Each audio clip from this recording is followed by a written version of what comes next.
Hi, John with eTrailer. Today we're going to be taking a look at the Roadmaster Base Plate Kit on our 2019 GMC Canyon. So if you're interested in towing your GMC Canyon, there's 5 main components that you're really going to need to get you set up and ready to hit the road. Number 1, the base plate. This is going to be the actual physical connection on your GMC that allows it to be linked up in the first place. Secondly, you're going to need diode wiring or tow bar wiring. This is going to transmit all the signals from your RV to your GMC Canyon, so when you hit the brakes, the lights on your Canyon light up. Blinkers, same thing. Third, you're going to need a supplemental braking system. This is going to keep you safe and legal when you're out there on the highways. Fourth, you're going to need the tow bar itself. Now, this is going to be the physical connection between your RV and your GMC, and this just allows you to hook up and go down the road. And fifth, this tow bar comes with its safety cables. Now, in the event of a catastrophic failure of some component on your RV or on your GMC, these safety cables are designed to keep your car safely behind the RV for you to be able to get pulled over.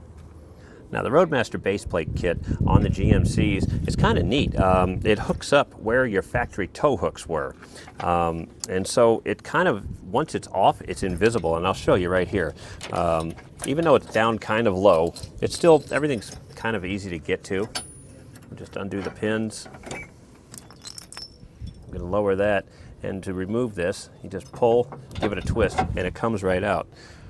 And you can see it's kind of sits back in there. We have a gloss black finish on here. The Roadmaster Base Plate has a gloss black finish on it as well. We have all of our connections right here, nice and easy to get to as you go across and unhook. This way, when you get to your campsite or your destination, you can simply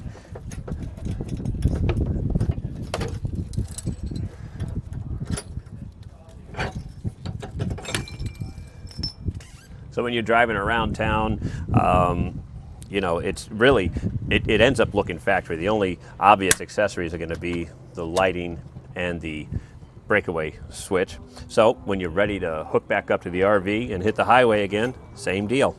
You put these in, give it a twist, it's locked on.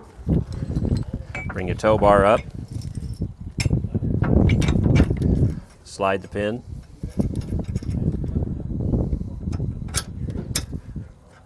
lock it in and hook up your wiring. Repeat that on the other side. And just hook everything up in the reverse order that you pulled it off. And you're ready to hit the highway.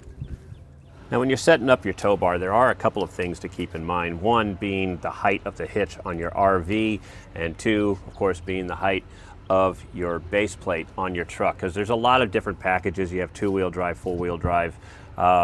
It just so happened that at our Canyon, with it sitting in the middle to the ground, it was 14 inches, and the hitch on our RV was 20 inches. So we ended up getting this Gen Y 6-inch drop hitch to bring everything level. You want the two differences to be within 3 inches, and this is more than enough for us. It just about evened it out, and this is great. So as far as the base plate installation goes, it is involved, but the steps, you know, the front fascia is going to have to come off, but it came off pretty easy on this Canyon, and once it's off, you have a lot of room, and like I said, the base plate installs right where the factory tow hooks were. So it's not too bad of an install. If you want to see how we did it, stick around, we'll be showing you. And if you're also interested in adding a supplemental braking system or diode wiring, we also have videos on this same truck. Now, to begin our installation, there's going to be 9 plastic fasteners that are holding this upper radiator cover on. We'll take these off now. Just using a trim panel tool. Lift up and get underneath it like that. If they come apart, it's not a big deal. Simply just go back together.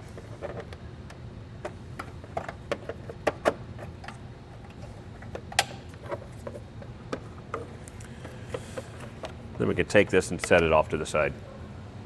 Now that's going to expose a total of 6 T15 torque screws. You have 3 on the passenger side and 3 on the driver's side that need to come off.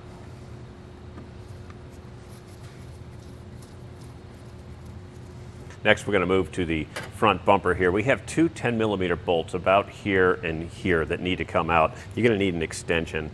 And they're tucked up in here at an angle.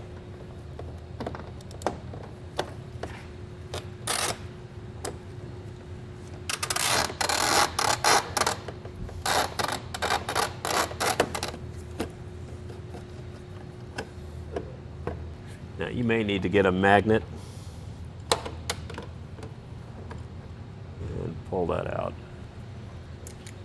Now we're going to come underneath the GMC here. There's going to be four 15mm bolts that are going to be holding this belly pan on. We're going to take this off.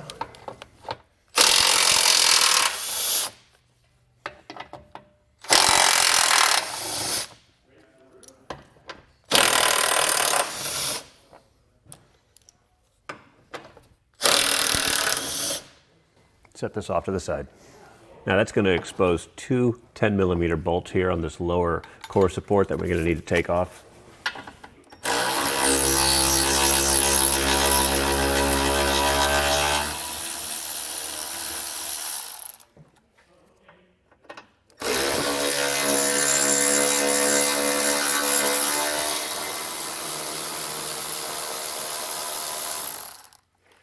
Now we'll come over to the passenger side of the vehicle. Now everything that we do on this side involving the wheel well is going to be the exact same on the driver's side, but we're going to remove 7 T15 torque screws, starting with this one right here, and it's going to be 1, 2, 3, 4, and then 3 across the bottom here.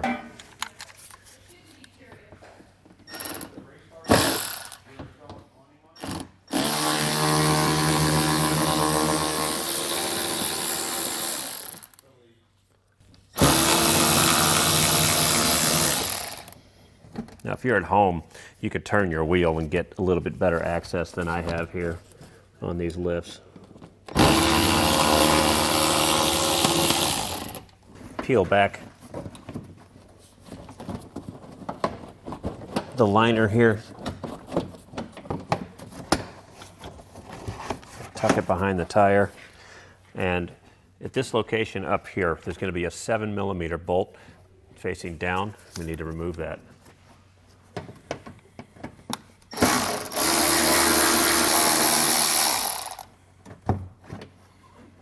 In the same row as the one on the edge here, you're going to have 2 more on the inside of this panel, here and here. Now this is the same, again, this is the same on the driver's side as well. Now's a good time to disconnect the fog light and do this on both sides. It's just convenient because our next step's actually going to be pulling the front fascia off. On our particular truck, we've got a 7mm bolt all the way inboard up here. That was holding our front bumper on still. Now this isn't listed in the directions, and this isn't probably on every vehicle, but if you're having trouble pulling the front bumper off and it's not coming off, this is why. So you'll have one of these on either side.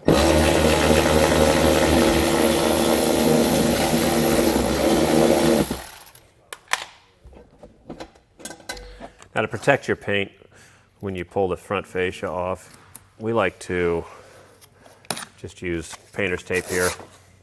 This will just protect your paint from scratches if these 2 panels overlap. Next, we're going to push down and we're going to separate this panel.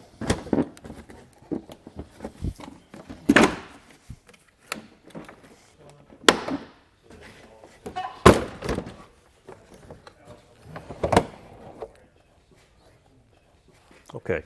And then just go ahead and set this off to the side. Now we can come to the front. We're going to remove this plastic air dam here. This has the same push pin fasteners as the radiator support from earlier.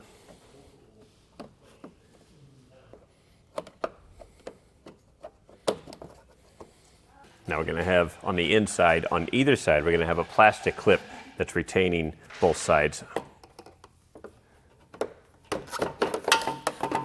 Go ahead and set this off to the side.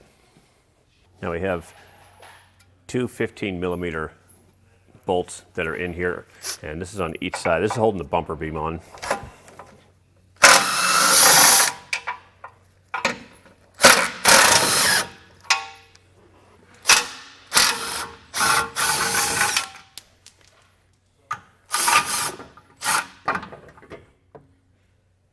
Set this off to the side. Remove the foam panels from each side. And 18 millimeter is what we need to remove these, both sides.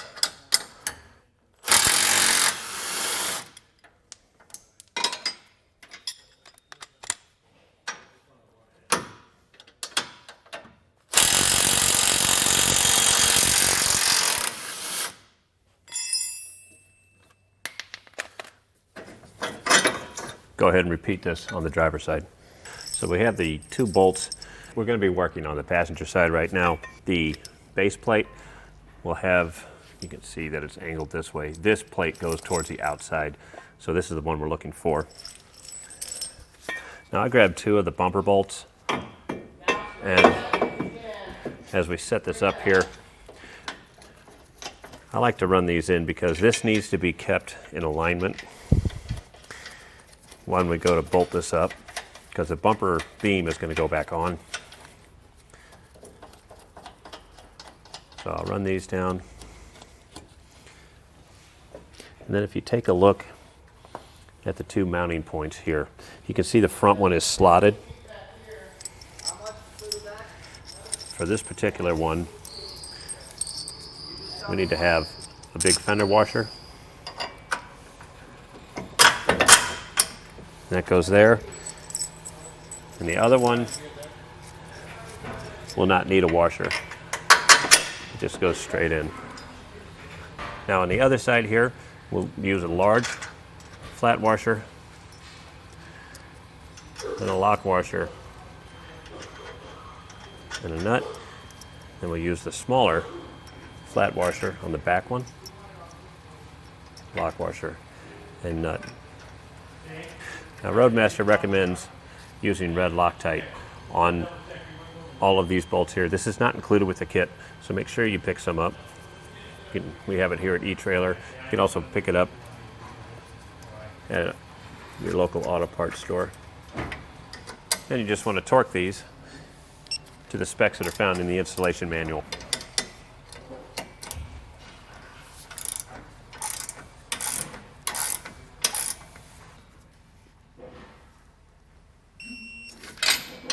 With the bolts torqued to spec, we can remove the bumper beam bolts. Now before we replace the bumper beams, remember we're going to be using red Loctite on the bumper beam bolts as well because it's a part of the base plate installation. And we'll replace our bumper beam.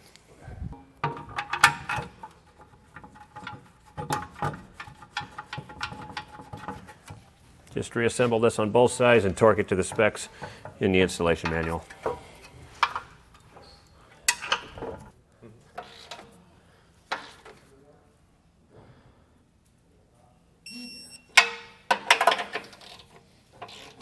Now I've got the inside of our fascia. This is the bottom and this is the top up here. There's a foam piece in here that needs to come out and it's being held in by two clips. The easiest thing I found was to get a screwdriver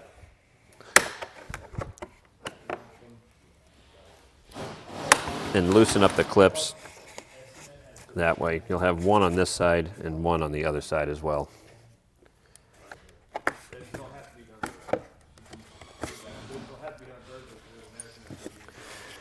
And set this off to the side. We won't be reinstalling this.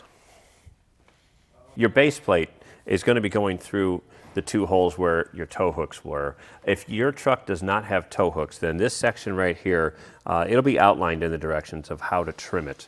And even if your truck does have tow hooks from the factory, sometimes the trimming, it might be a little tight, so just feel free to trim this up. You can test fit it on your truck and make sure it's going to fit through. But you want enough room to get your safety cables through and the arms for your base plate. So if you have diode wiring and a braking system to install, this is the time to do it with the fascia off.